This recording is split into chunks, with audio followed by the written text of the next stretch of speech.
ऊर्ध्वलोक, अधोलोक और मध्यलोक, तीन लोक में और तीन काल में इस संसार में जो कुछ जितना है, जैसा है वैसा ही है। ऊर्ध्वलोक में 16 स्वर्ग हैं तो अनादि से हैं, अनादि काल तक 16 ही रहेंगे, इसमें कोई बदलाव नहीं होगा। अधोलोक में 7 नरक हैं, भविष्य में जाकर कभी 8 नहीं बनेंगे और 9 नहीं बनेंगे और 6 भी नहीं रहेंगे। मध्य लोकों में असंख्यात द्वीप समुद्र हैं और उन सब का नाम भी है। असंख्यात द्वीपों का नाम, असंख्यात समुद्रों का नाम इस मध्य लोक में सभी का नाम है।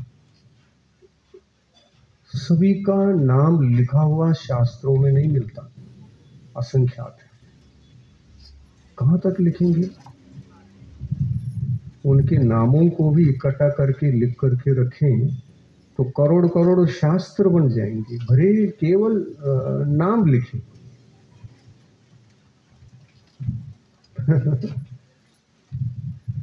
बड़े बड़े, इतने बड़े बड़े मोटे मोटे ग्रंथ करोड़ों बन जाएंगे, तब भी द्वीप समुद्रों का नाम खत्म नहीं होगा।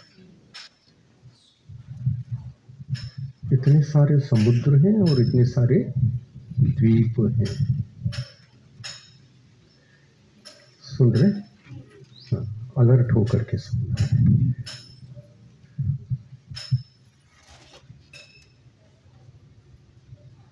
बहुत अच्छी तरह से सुनो। यह संसार अनादि है। अनादि काल के पीछे भी अभी जैसा है वैसा ही था, आगे भी ऐसा ही रहने वाला है। हाँ, इतना बदलाव संभव है और जहाँ बदलाव संभव है उसको हमको बदलना चाहिए। क्या बदलाव संभव है? तो हम बदल सकते हैं, हम बदल सकते हैं। हम अनादि काल से जैसे थे वैसे ही रहेंगे, ये नियम नहीं। हम कुछ और बन सकते हैं, कुछ बदलाव आ सकता है, हम बदल सकते हैं। बदलने में सुख और शांति है, जैसा का तैसा रहने में सुख और शांति नहीं है। इसलिए हम कहते हैं कभी भी अपने मुख से ये मत निकालो शब्द परंपरा।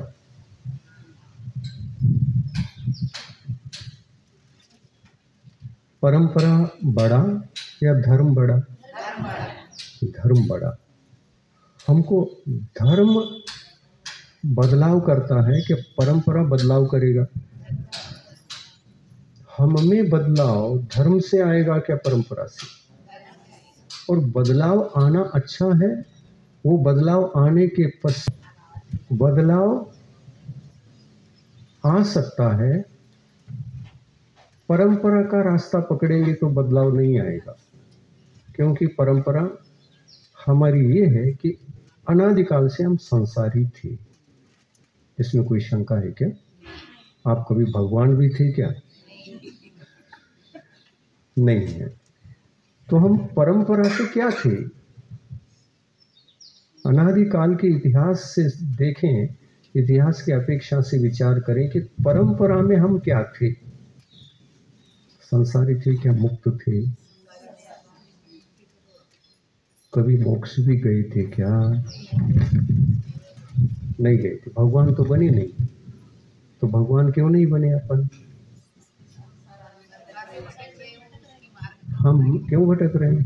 हम परंपरा पकड़ते हैं, धर्म नहीं पकड़ते, परंपरा पकड़ते हैं।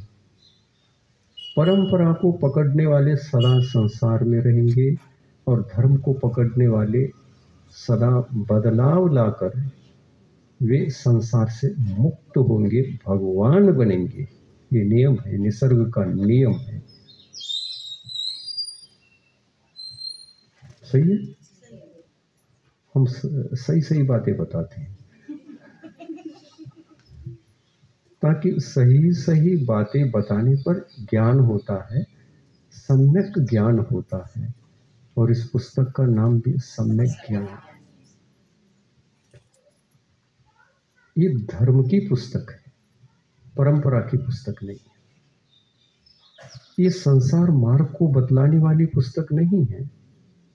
ये आत्म कल्याण को, आत्मा को परमात्मा कैसे बनाना चाहिए, एक व्यक्ति को क्या क्या पुरुषार्थ प्रयत्न करना पड़ेगा, एक एक संविधान को खड़ा करके उसका विश्लेषण करने वाला पुस्तक है।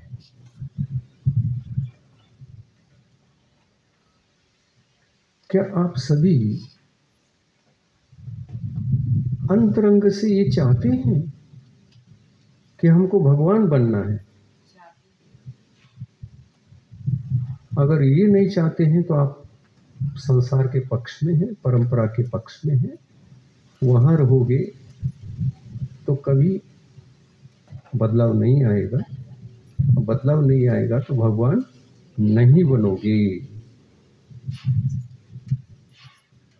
और सुख धर्म के क्षेत्र में है या संसार के क्षेत्र में, आप स्वयं देख रहे हैं। धर्म के क्षेत्र में सुख है। अभी भगवान नहीं बने हैं, केवल धर्म ही करना शुरू हो गया है। इसी में इतना आनंद आ रहा है, सुख मिल रहा है। 2-2 घंटे का प्रवचन भी कम पड़ रहा है, पता ही नहीं चलता कैसा निकल गया। फिर 2-2 घंटा बोलने के बाद भी आपके मन में, शरीर में कोई आकुलता नहीं, तो ये सुख है क्या दुख है? ये सुख, सुख में पता नहीं चलता। जहां आपको सुख मिलने लगता है ना, आप घड़ी की ओर नहीं देखते, कितना समय व्यतीत हुआ आपको पता ही नहीं चलता।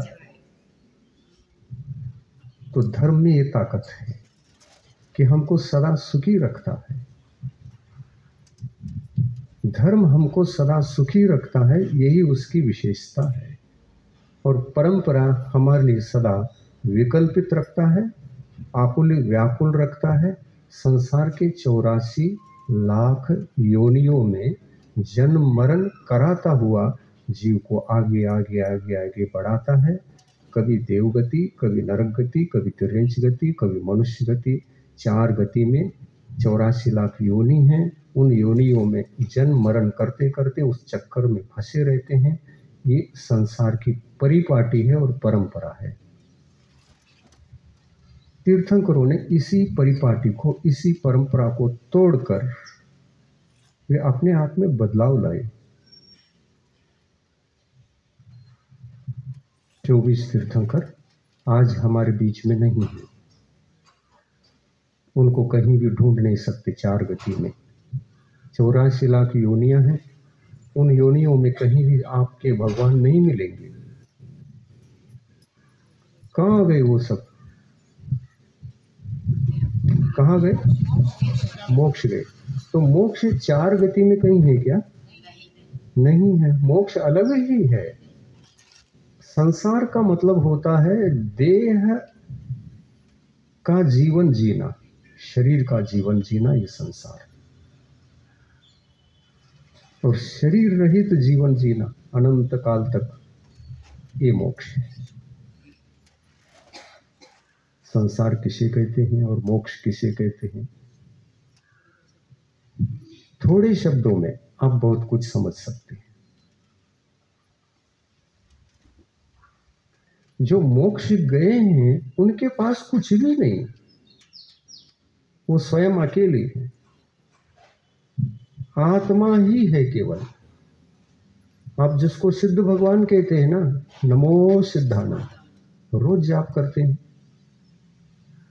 ये जाप भी आप क्यों करते हैं? कुछ बदलने के लिए या ये संसार की परंपरा ऐसी बनी रहे, ये इसके लिए? आप तो बदलने के लिए करते हैं ऐसा तो कहते हैं, लेकिन समय आ गया तो आप बदल जाते हैं।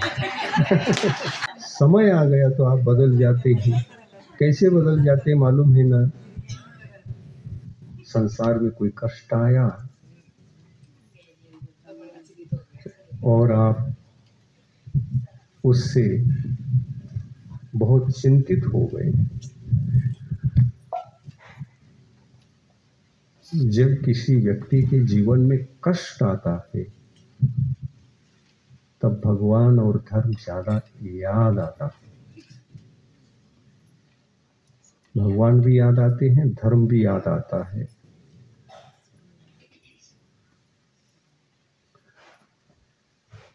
मंदिर कब आना शुरू कर देता मालूम? कोई कष्ट, बहुत बड़ा दुख आया, अपना बेटा स्वस्थ नहीं है, पति स्वस्थ नहीं है, परिवार में सब अस्त व्यस्त हैं, संकट बहुत चल रहे हैं, तो आपके दिल में ये विचार आता है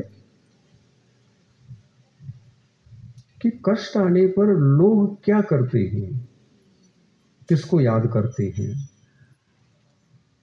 तो उनके परिपाटी के अनुसार आप भी वही काम करते हैं।